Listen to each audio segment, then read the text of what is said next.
Welcome everyone to our breakout session on GRI life expectancy. And today I am joined by Samantha Jiminez, who is Dominic's mom, and we're gonna ask her some questions first. Then we are, can slides? Slides? Maybe? Oh, there we go, cool. All right, and then after that, I will be giving a brief introduction about the CureGRIN mortality study that we are hoping to launch later this year, and then we have a presentation from Dr. Stefanie Brock, who's gonna talk about prenatal and infant mortality and GRI-related disorders.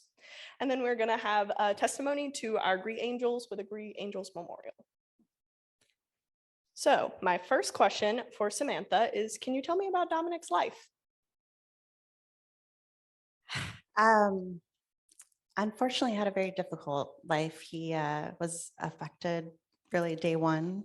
He had GRIN1 and was severely disabled and low functioning. He spent most of his life in and out of the hospital. That really became our second home. Very thankful for Phoenix Children's. They always made us feel comfortable, and we got to know the staff and the physicians very well. And really at home, we did everything we could to keep him comfortable. And we did PT and OT and feeding therapy and vision therapy, but unfortunately he didn't make much progress with that. So we try to love on him as much as we could while he was at home. And yeah. Could you please tell us about Dominic's journey to diagnosis? So from the beginning, he struggled with feeding. He didn't latch well with breastfeeding. He didn't take a bottle well. Horrible projectile vomiting. He wasn't gaining weight. When I look back at pictures, it breaks my heart. You could see his rib cage. He was so tiny. His pediatrician really worked hard with me with changing formulas and different reflex medications, and none of it really worked. And around 2 months old, he started developing seizures, but they didn't look like typical seizures. They looked like reflex with the arching and gagging and throwing up. And so thankfully, he had one of those episodes at the pediatrician's office, and she immediately told me it was a seizure and called 911. And we then spent a month at Phoenix Children's doing every test under the sun, except for genetic testing. A neurologist told me that he could tell by looking at my son that he didn't have a genetic disorder, which looking back, I can't believe he said that. But we didn't have any family history. During that month, none of the medications were working. So we started on the ketogenic diet.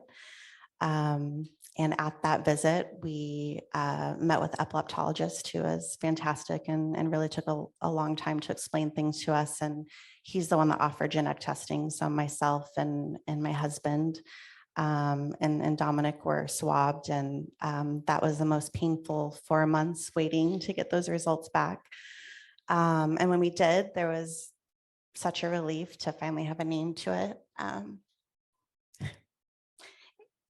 And we found Keith's blog, which I think a lot of other parents did. And I just remember feeling a sense of connection finally and hope.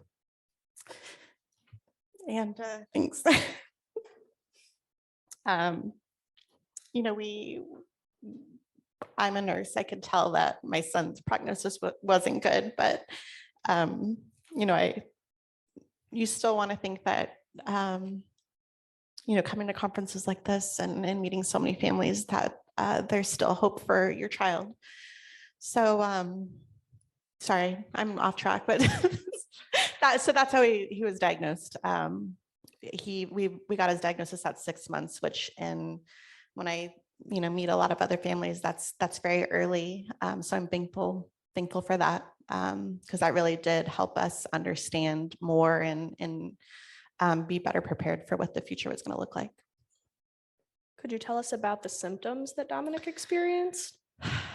Everything that was on Dr. Kaufman's list. Feeding issues. We had a G tube. First, we started with the NG tube, then it was a G tube, then it was a GJ tube. Horrible dystonia. I think Dr. Kaufman mentioned one of the children fractured their femur. And I think that was one of my biggest fears, as Dominic was so strong, even though he had hypotonia. He wasn't able to hold up his head. He wasn't able to sit up, but his arms and his legs, he would have these very painful dystonic movements where he would flex and extend. And, we'd have to make sure everything was away from his arms and his legs so he didn't hurt himself. Horrible epilepsy. From 2 months, he was having 20 to 25 seizures, clusters of seizures a day. That was very hard to watch. Thankfully, keto dropped that in half.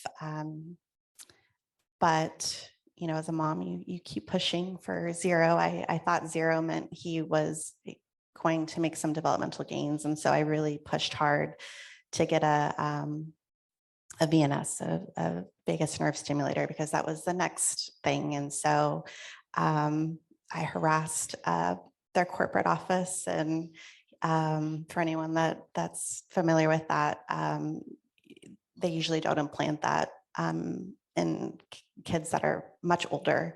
And he was only 5 months old at the time when I was considering that. And so again, a lot of people helped me, and he was, I believe, one of the youngest to have that put in at 9 months.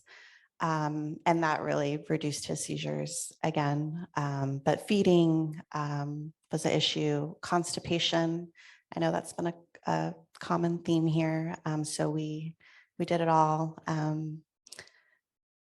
Daily suppositories, Miralax,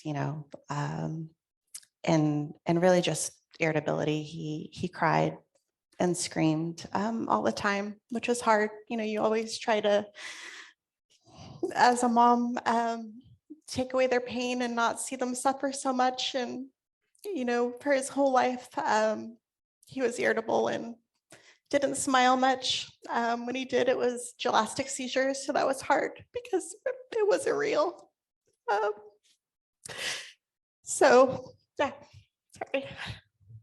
Thank you. This is hard for everybody. Yes. Did Dominic have any significant hospitalizations or complications in the months or weeks leading up to his passing? Really, he was in the hospital probably every other month for respiratory issues because he didn't have a productive cough. Even the cough assist machine didn't work for him. He had always sounded junky. We were constantly suctioning him. The common cold would put him in the ICU. I knew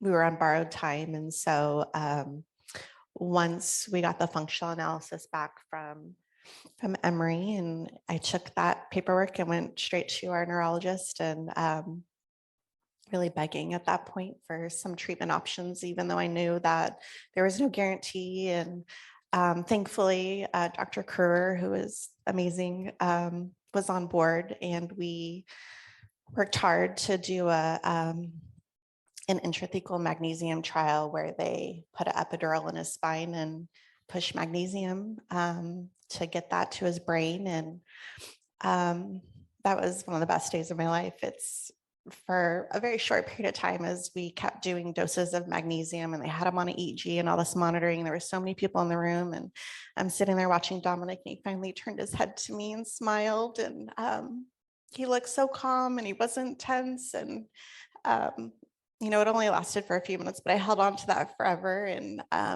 we also did IV ketamine, and that showed some promising results. And so it took a while afterwards to get all that data back, and we decided to try oral ketamine first while we worked out the logistics of implanting a pump and all that. And so in the months before his death, we started oral ketamine.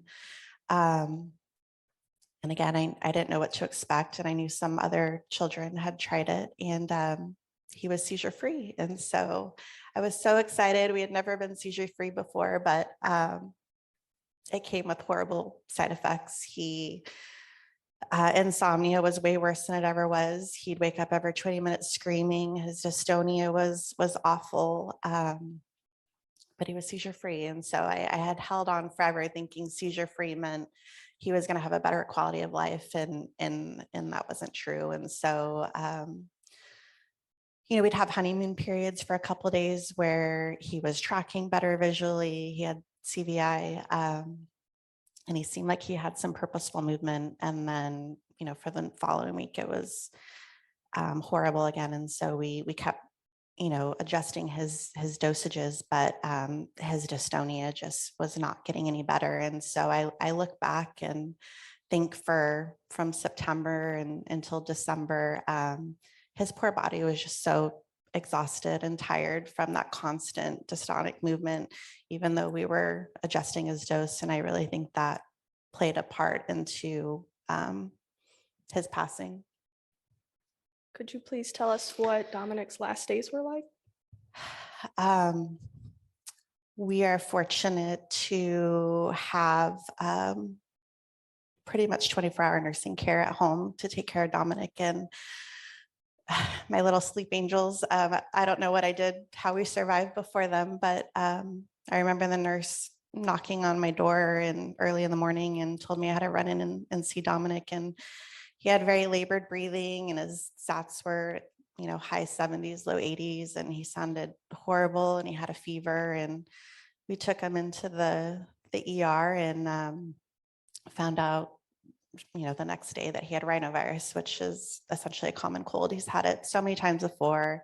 So we knew the drill, normally steroids and oxygen and breathing treatments and suctioning. And then we go home in 3 to 4 days. And we were so desensitized to it.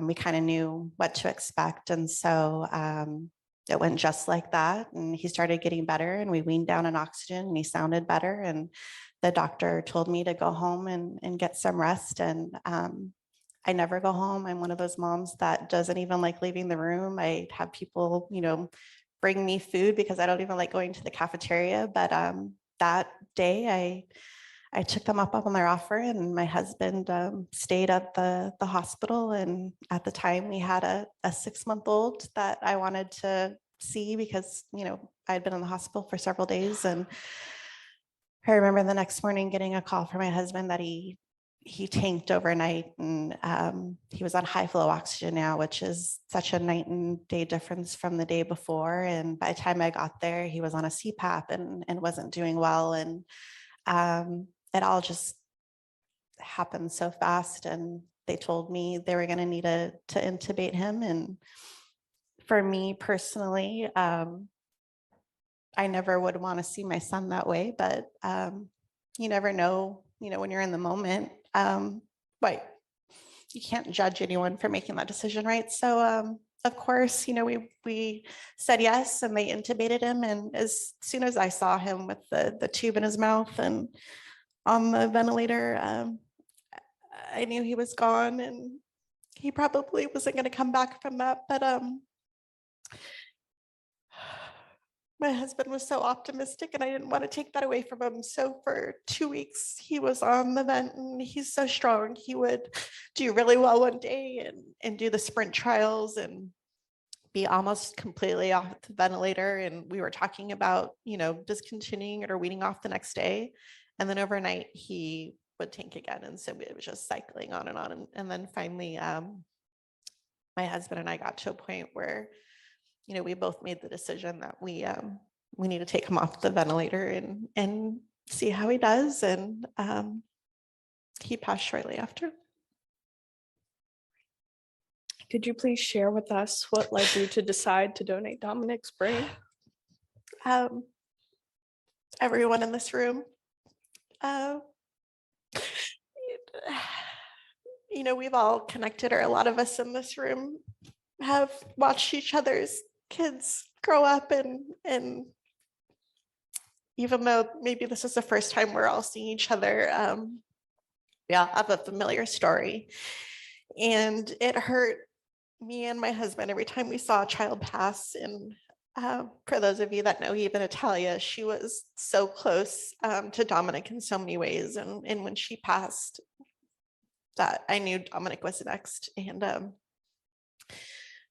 when we went home after he passed, it was so quiet and so empty. And we just spent the whole night looking at pictures of Dominic and telling his story. And, you know, how are we going to explain this to his sister Sophia one day? And how do we want Dominic's memory to live on? And it was my husband that actually asked if we could donate his remains, and would researchers be interested in it? Do I know of anyone? And it was probably midnight, and I emailed Keith, and thank God he read it and got back to me shortly after. And by the next morning, Autism BrainNet reached out and got the ball rolling. And honestly, it was an easy decision for me and our family. We don't want anyone to have to go through what our family did, and no child should have to struggle like Dominic did. We thank you for making that choice, Yeah. and we're hopeful for the future of what Dominic's brain and your donation and your family sacrifice will mean for our community. What are your hopes for the future?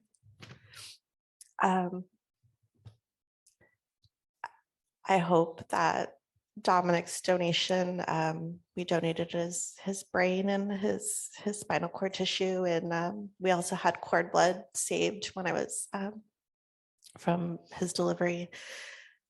Something from that leads to more information for researchers that, you know, hopefully will lead to treatment or a cure.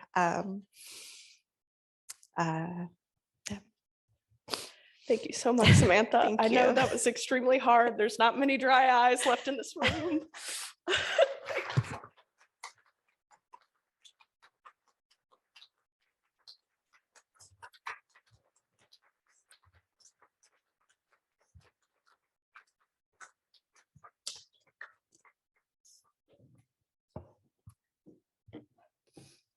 Thank you again, Samantha. Okay. Somehow I need to compose myself because unfortunately, Samantha's only story in our community. So today I'm going to, can I have a tissue? Thank you. All right. So today I'm going to talk a little bit about an introduction to CureGRIN's mortality study that we're currently in the process of planning. The first introduction to that is to discuss what is mortality. So mortality is considered the number of deaths in a certain group of people or during a certain period of time. It can be reported for people who have a certain disease, who live in a particular area, who are of a certain gender, age, or ethnic group. And we consider life expectancy to be a measure of the average time that a person is expected to live. Currently, according to the CDC, for any person, the average life expectancy is considered to be around 76.4 years of age. So first, we're going to talk about mortality and other conditions. So there was a study published earlier this year on Dravet syndrome. There were 281 individuals that had a confirmed SCN1A variant, which correlates with Dravet syndrome, and these are in the Residuos registry. Most of those patients actually had epilepsy data, so about 263 of them did. And essentially what they did was measured over the period of time. There were a 7-year activity of the registry, and during that period, they had 5 patients die, which gave them a mortality rate of about 1.4%. So 1.84 of 1,000 person years. Can we go back one? Oh, okay. I guess I didn't put the other one in. There's another study done on SUDEP earlier this year as well. And that was a larger registry that also looked at the number of SUDEP or sudden epilepsy deaths that are expected. It doesn't necessarily talk about a particular mortality rate, but some expected conditions that are also seen in relation to SUDEP. In terms of GRIN deaths, there are the total number of deaths that have been reported to CureGRIN is 19, and we have 1 patient within that where we are not aware of their variant, their gene variant. And so the average age of death that's been reported to us among those 19 patients is 5.7 years. The most common cause of death that's been reported was respiratory complications, and some of the other reported causes of death included seizures and epilepsy, choking, suffocation, cardiac arrest, aspiration pneumonia, sepsis, sudden infant death syndrome or SIDS, as well as secondary mitochondrial disease. And the countries that these deaths have been reported in are the United States, the UK, Canada, Norway, Latvia, and Australia. Oh, this was the other study I was talking about. So in this study with SUDEP patients, there were 388 patients. They looked at autopsy of these patients, and the most common findings that they found within this group was neurological changes, cerebral edema and congestion, a previous TBI in some cases, as well as cardiac pathology or nonspecific pulmonary edema. There was also a study that was published last year that had multiple reports. So it was kind of a summary of different GRIN1 neurodevelopmental disorders where there was homozygous nonsense variants, and the phenotype for those patients was early infantile epileptic encephalopathy.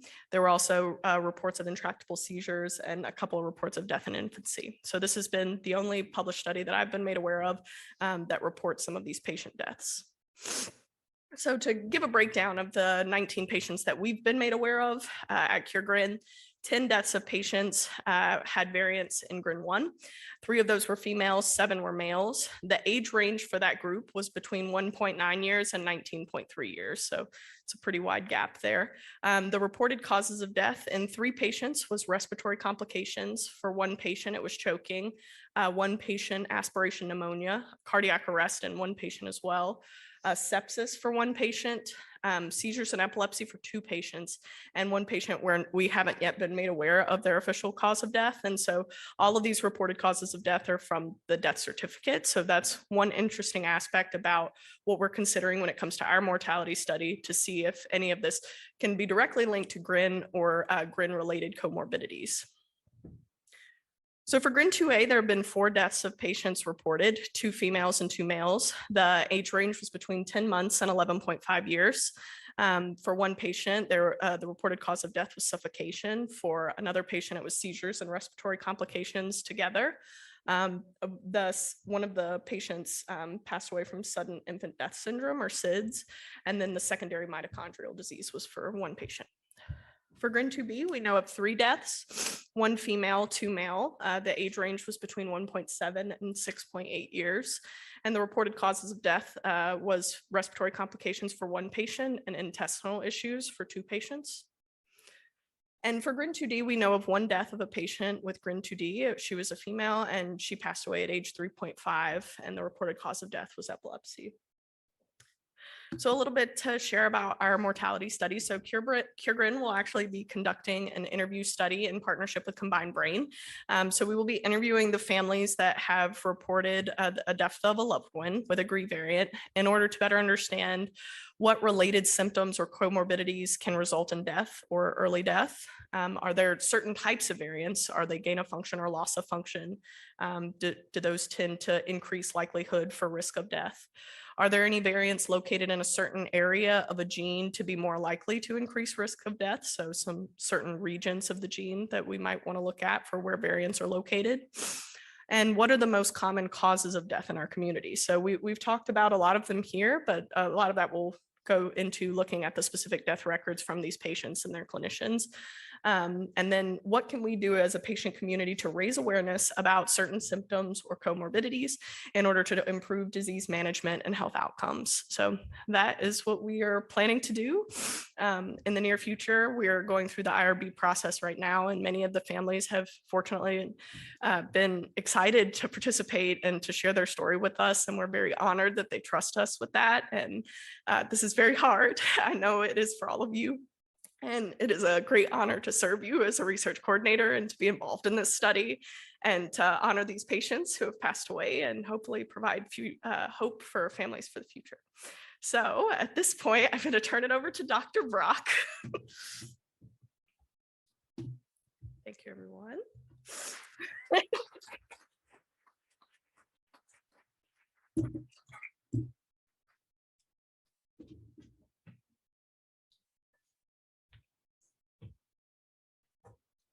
Hello, everybody. I'm very excited to be here today. even if it is for a subject that is a bit difficult to talk about. It's about mortality. And I'm not sure my slides are already available.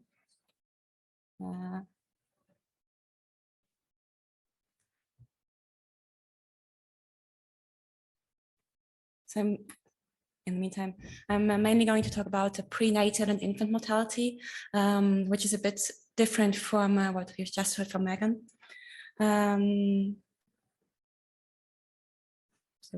Okay, thank you. So this is what I just said.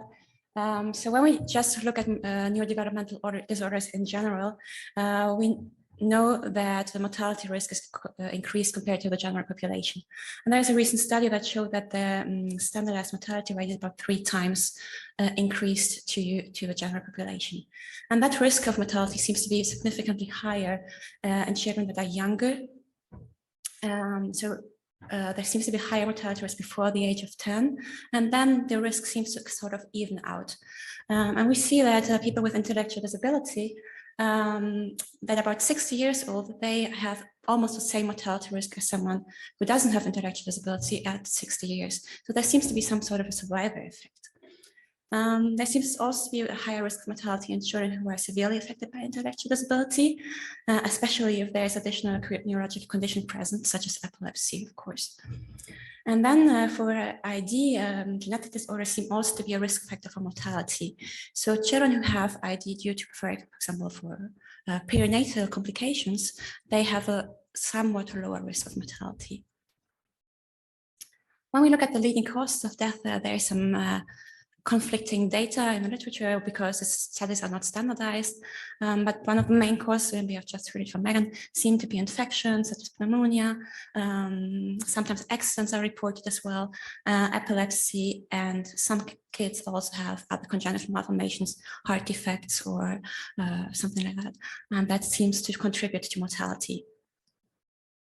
When we look at mortality in epilepsy, this is also a very recent study here, came out in the beginning of this year, that reported the mortality risk in developmental epileptic disorders. And they estimate that the mortality risk over a lifetime is about 8.2%, which would be a 7-fold increase. But in this study, different genes were included from different pathways.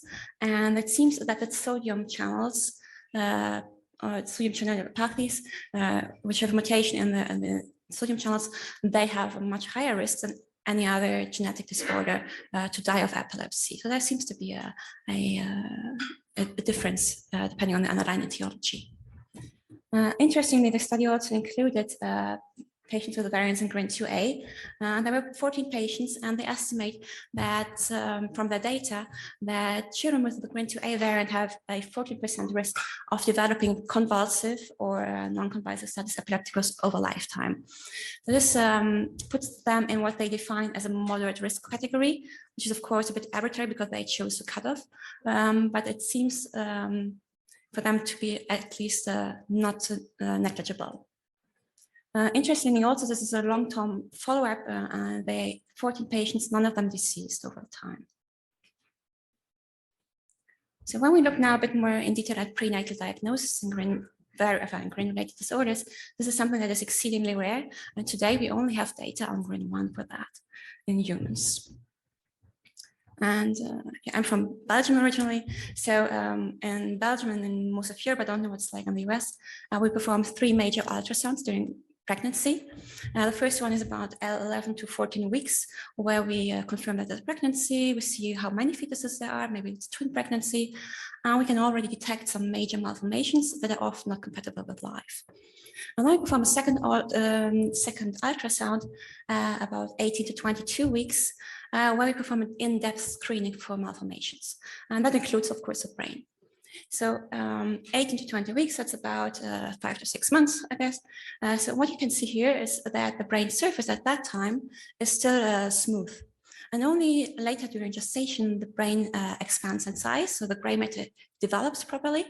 And then the brain starts to fold, and you can see these undulations occur, which are the gyri and the sulci. So when something is wrong in the gray matter development, we might actually miss it at this second trimester ultrasound, because the surface is still smooth and we can't see it on the ultrasound. When we take that into consideration for the GRIN disorders, most of the children don't have a structural brain abnormality. So in either case, we would probably miss it on the ultrasound. This is quite important to know because that makes prenatal diagnosis very difficult for these disorders. But there are some exceptions to that, and those are very rare. But then we don't necessarily see these abnormalities in the gray matter already at that early time, but we see soft signs. One of the most frequent ones is what's called ventriculomegaly. That's an aspecific finding. It's very frequent. It's about 1% of all pregnancies. And that means that the cavities of the brain that are filled with the cerebrospinal fluid, they are dilated. And depending on how much this is dilated, it can be mild or severe, we can give an estimate on how neurodevelopment will turn out. And this prognosis depends also on whether there are other malformations present of the central nervous system or of other organs. So what we saw was that there was ventriculomegaly present in 2 fetuses in the second trimester. And that's also for us a warning sign. So we perform more exams. We infectious screening and prenatal MRI and these kind of things. And it's mostly easiest to see here on the MRI at 29 weeks in one fetus. You see that this space here is quite, it's fluid filled because it's light gray. This is one of the ventricles that is severely dilated. That's highly abnormal. What you can also see on the MRI is that this dark gray line here, this is gray matter. It's very irregular for that age, and it's also not symmetric on the 2 sides. But that led us to counsel the parents that the neurodevelopmental outcome of those 2 children might actually be severely affected. We discussed it with the parents, and they ultimately chose to terminate pregnancy at that time. So this is very late, of course. And it was so when we suggest this termination of pregnancies and we discuss with the parents, we also in Europe, I don't know what it's like here, but we suggest to have an autopsy performed. And we know that this is a very difficult time to go through terminating a pregnancy and then also talking about autopsies on your child. And we don't do that for our scientific curiosity. We do this primarily to confirm prenatal findings, the ultrasound findings, for the person who performed the ultrasound, but also for the parents. We've seen that this is really reassuring for them to know that there was actually something wrong. We were not just seeing things. We also use the autopsy to get a better understanding of the disease we saw via imaging. We can somehow sometimes extend the phenotypic spectrum, and we can use the information to pinpoint our diagnosis or differential diagnosis, and ultimately also help the interpretation of genetic variants that they might find when we perform genetic testing. This is something that can be quite useful also. And then, yeah, lastly, an autopsy sometimes gives us some hints on the underlying pathophysiological mechanisms. And that was the case in these 2 fetuses, which later we got to know that they had a heterozygous variant in GRIN1. And the autopsy findings here in these 2 fetuses suggested that there was a problem with gray matter development.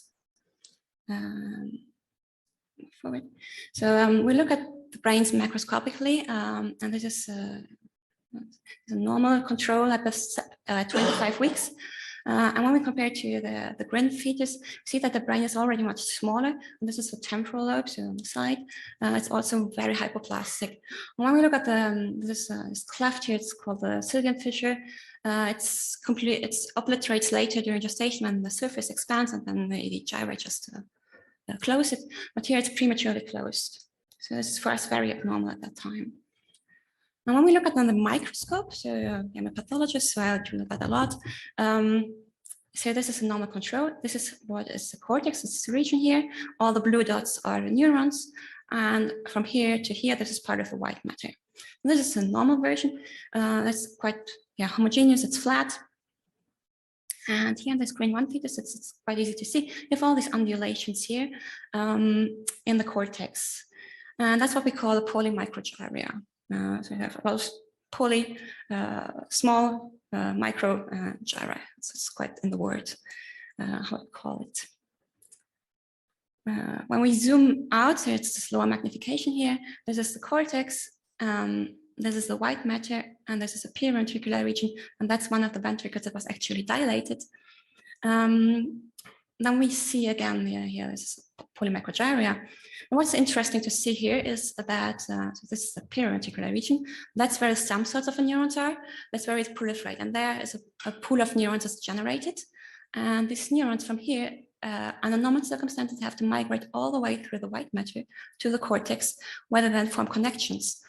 And what happened here is that these neurons got stuck in the white matter, and they form these nodules, and we call it heterotopia. So these neurons never got to the cortex. This is another chart, and we see exactly the same. We see this polymicrogyria here, and also these nodules with the heterotopias.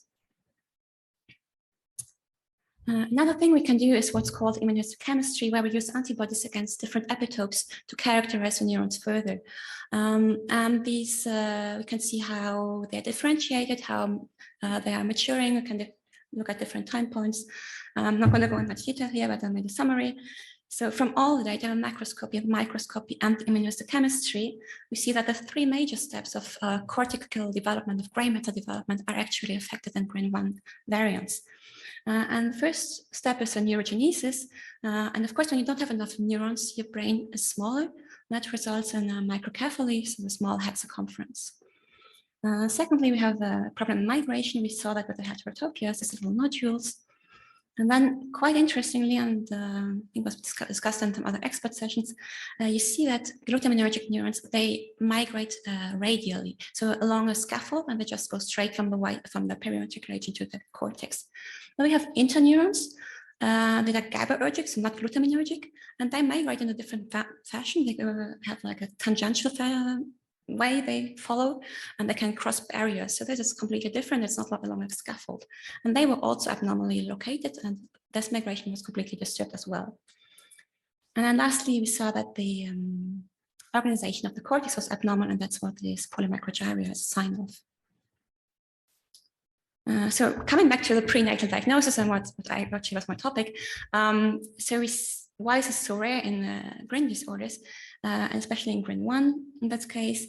It's because these malformations of cortical development, or MCDs, are extremely rare in GRIN1. That's about 10 to 15% of the patients, and they usually present with a severe phenotype. And all of the living patients have severe seizures, and most of them microcephaly in addition to the brain malformations. When we compare that to the vast majority who don't have these MCDs, they seem to have a more variable and sometimes a more mild phenotype. Now we published on that, and not only on GRIN1, where we saw the fetuses now, we see these malformations of the brain also in GRIN2B. And they are completely, on the imaging, we couldn't make a difference. It was very, very similar. We see in these T2 genes. So a little summary, so we see this dysgyria or polymicrogyria on imaging, and I haven't told that till now, but there were other brain malformations present as well, and those affected the basal ganglia, the corpus callosum, and the hippocampus. And that's one of the children we saw with the variant in GRIN2B. And here you really see this cortex is completely abnormal. The basal ganglia are really enlarged, and the corpus callosum here is very hypoplastic. Okay, when we look more at neonatal and infant mortality, so not anymore at the prenatal mortality, we also included a few cases with variants in GRIN1 again, and they suffer from a severe epileptic phenotype. We saw 5 children who developed very severe seizures shortly after birth and the first few days of life. And their seizures were resistant to the AEDs. And all of these 5 children had homozygous truncating variants. That means that both alleles, the paternal and maternal allele, were affected by this mutation. And what happened, and why is this important, is a truncating mutation that inserts a premature stop codon in the DNA. That means that when we look at the DNA as like a phrase, that the protein we get is severely shortened, that you have a complete loss of function of the protein. There seems to be a very severe spectrum of the disease. And to compare this, we also saw 4 individuals who had also homozygous variants in GRIN1, but they had missense variants. So this leads to a much smaller defect in the protein, which can of course be devastating when it's located in an important localization, but it can also have a milder phenotype. So this is a huge difference we see in this truncating versus missense variants. In one of these children with the homozygous variants, we performed also an autopsy, and in contrast to the fetal cases, we didn't see this polymicrogyria. We see what's called a simplified gyrocortex. That means that we macroscopically already, we don't see the proper undulations. They are reduced instead of having too many and too small ones. So it's quite the opposite. When we look at the control brain, we usually have 6 layers of neurons on the cortex, and that child, we only saw 2, and these 2 layers were even depleted of neurons. When we compared the findings of the simplified gyro pattern in these homozygous truncating variants, where the neuronal depletion was really the major finding, to the fetal cases where polymicrogyria and the aberrant migration was predominant, that might be due to an underlying difference in the pathophysiological mechanisms. Nevertheless, we saw some overlap in the phenotype because both groups had corpus callosum and hippocampal abnormalities. When we look at intermortality in the other grades, that's a bit more difficult because there's not a lot of data. I retrieved one study from a few years ago about GRI 2, where 2 children have been reported also with a very severe epileptic phenotype shortly after birth, and they deceased at 3 and 5 months of pseudoepilepsy and sudden unexpected death in epilepsy. And just interestingly, they carried the same variant, which seems to be very poorly tolerated. And for the other GRIs, currently there are no reports on infant mortality. So in conclusion, prenatal and early postnatal mortality in the GRI disorder seems to be a very rare finding. And when it occurs, it seems to be associated with a severe phenotype, either with malformations of the cortex in GRIN1 or with a severe epileptic phenotype and homozygous truncating variants in GRIN1 or in GRI 2. Prenatal diagnosis remains very difficult and might actually at that point be limited to those who have structural abnormalities. As long as we don't perform genetic testing on every pregnancy, we will not pick up most children who actually are affected. And then lastly, these cortical malformations seem to be due to their abnormal neural proliferation, migration, and organization. So yeah, I would really like to thank my collaborators, Anne and Catherine, with whom I've been working for a few years now, the other pathologists in France and in Belgium, also working with an organization in Europe, which is specialized on cortical malformations, and then lastly, Stephen Fergani's group, who supplied some electrophysiological data for our study.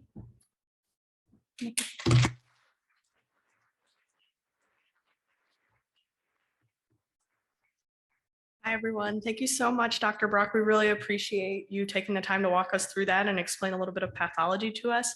I don't see many questions in the chat, so I think everybody probably knows by now how to get to that. So make sure you go to communications and put your questions in there. I did see a question related to the CureGRIN study asking if we would include GRIA deaths as well. If we're made aware of those families, we would definitely be willing to contact them and learn more about what led to their child's death and include them in the mortality study. I'll open it up to the floor for questions for me or Dr. Brock.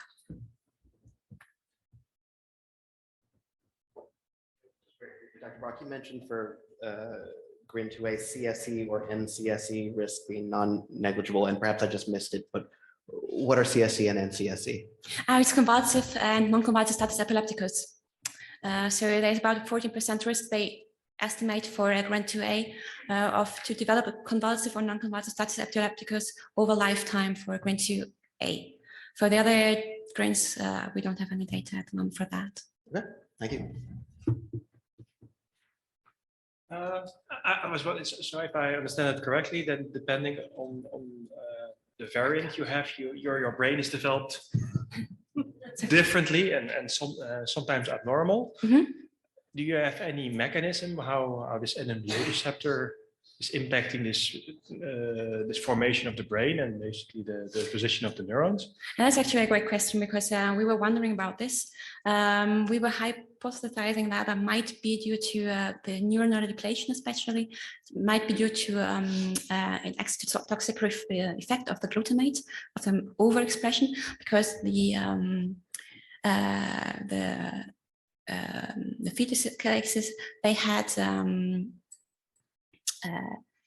trying to find the word to explain this quite easily. So we can see that they all had gain of function variants, and the other child had a loss of function variant. So we were wondering if the toxic effect of too much glutamate might actually kill neurons very early in the step of development, when they are just formed, and then so this might lead to the microcephaly, affecting the neurogenesis.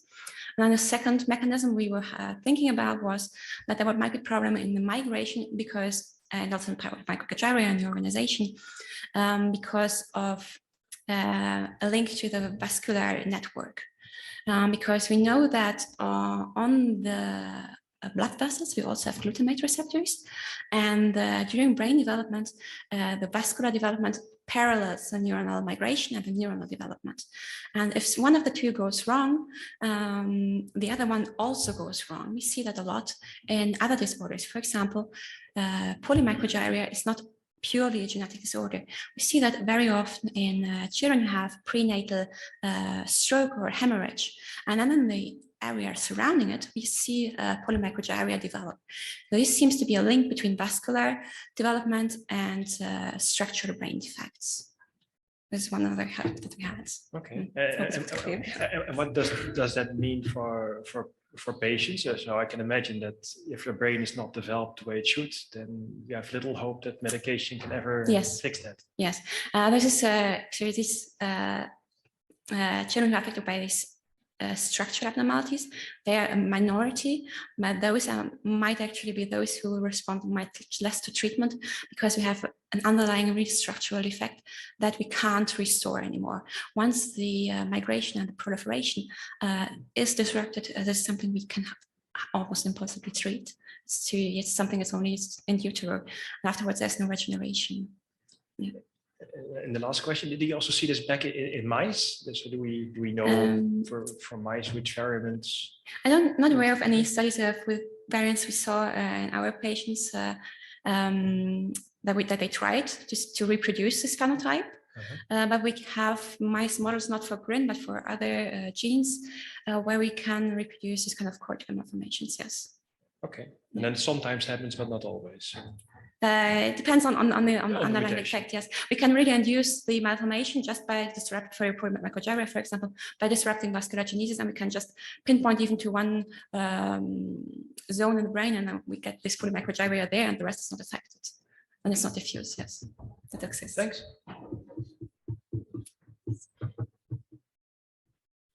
Okay, so I have a question about the brain malformation. Can they form later on in life, or do we expect them early in infancy? Because my daughter had a brain MRI when she was 9-10 months old. That was the start of the diagnosis process. We were checking if she has any brain malformations. There was none. So I was wondering if we recheck right now, could there be something that, you know, we can find later on? Yeah.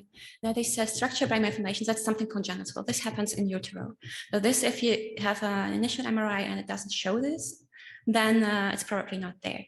The thing is, what we see, these are very rare disorders, and sometimes radiologists are not very familiar with this. And so when it's very subtle, it can be missed. It depends also on the resolution on the MRI. But for what we have seen so far, these abnormalities were very severe. So I think no radiologist would miss it when it's very severe. What can happen, and that's reported, is that progressively in the brain, you can get white matter abnormalities in the absence of structural malformations. And that might not be present on an initial MRI. So this can be a bit different. Does that mean it's going to get smaller over time? Because I kind of remember that Professor Lemke once said in one of his presentations that over time the brain of GRIN patients could kind of break. Yes, we can sometimes, wherever we see that there is some sort of atrophy, we have some little bit volume loss of the brain. There are some ideas on how this could work. One theory is also that it's a toxic effect of the glutamate, and the neurons die, and then they have a shrinkage. Yeah, that can happen. That's something. It's not a structural malformation. It's more a really like a process. Something we see also in neurodegenerative disorders where we have some sort of volume loss. Yeah. So, kind of getting back to your question about treatability of certain, whether a child has a malformation, would you expect to see, like, if in a specific variant, that an MRI would show up the same in each child that had that variant? Or would you think that you would see maybe one child has a normal MRI with that variant, and one child has a very, an abnormal MRI, and then the third child has another, so that I'm kind of just trying to think, like, how do you think about that? Or is it? Yeah, I think it's an excellent question. We saw, I didn't include the cartoon we have, but we saw about 25 patients now with these MCDs, and there was some variant clustering, both in GRIN 1 and also in GRIN 2B. So in GRIN 1, the variants clustered in the pre-M1 and the M3 region. For GRIN 2B, it was the M3 and the M4 region. And most of the variants seem to be different from those that are not associated with structural abnormalities. So there seem to be some hotspots, but there was especially one variant in GRIN 2B that was an exception to that, where we actually saw the variant in one child that had normal MRI and the other child had a severe abnormality. And we couldn't really explain this. So we were just thinking maybe there is some other environmental effect, maybe there are some epigenetic effects. We don't know why this is, but it was only one variant that was present. Any other questions? Hi. Just coming back to what you were saying a few minutes ago about there being a normal MRI at birth, and then that there can be progressive atrophy that can show up on an MRI later. Is that something from your experience that just continues to progress through the lifetime? So a continuous progressive atrophy. And I guess part B of that question would be, is there a point where that atrophy becomes life-threatening? I think it's very difficult to answer, because we would need a long-term follow-up, and with the GRIN variants only being detected quite recently, we don't have this very long-term data. And we also don't know why there's atrophy. We're still thinking about whether it's like really toxic effect, or maybe it's related to seizures. We have some atrophy due to seizures. So I really don't know what to tell you. That's I would be speculating, and I don't want to. Yeah, no. Any other questions? Okay. Well, thank you so much, Dr. Brock. We greatly appreciate your time. So we are going to play the GRI Angels Memoriam video in just a second. The hotel would not allow us to have real candles, so we have a couple of electric candles. Here,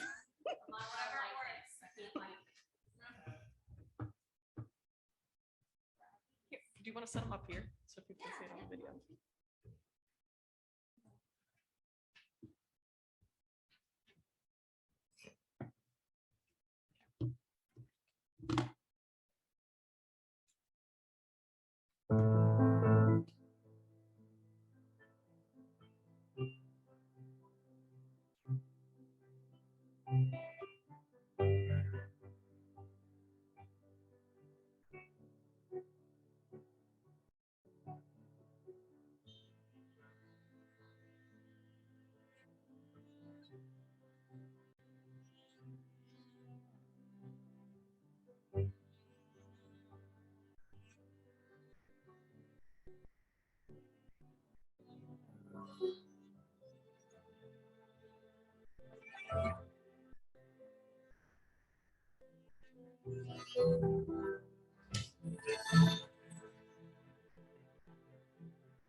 Thank you guys so much for your time and attention. Sorry for all the tears. We greatly appreciate our speakers. Thank you so much again, Samantha and Dr. Brock. We greatly appreciate your time. Thank you all.